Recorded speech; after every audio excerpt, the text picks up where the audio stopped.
Hello everyone. Today we are going to show you how to reset a Beko dishwasher. First, make sure the dishwasher is turned on and that the door is fully closed. The door must be properly latched or the machine will not respond. The most common way to reset a Beko dishwasher is by using the Start or Start-Stop button. Find this button on the control panel.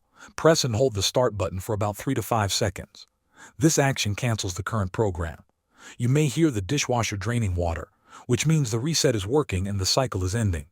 If the button reset does not solve the problem, try a power reset. Turn off the dishwasher at the wall socket or unplug it completely. Leave it disconnected for at least 1 minute. This allows the internal electronics to fully reset. After waiting, plug the dishwasher back in or turn the power back on.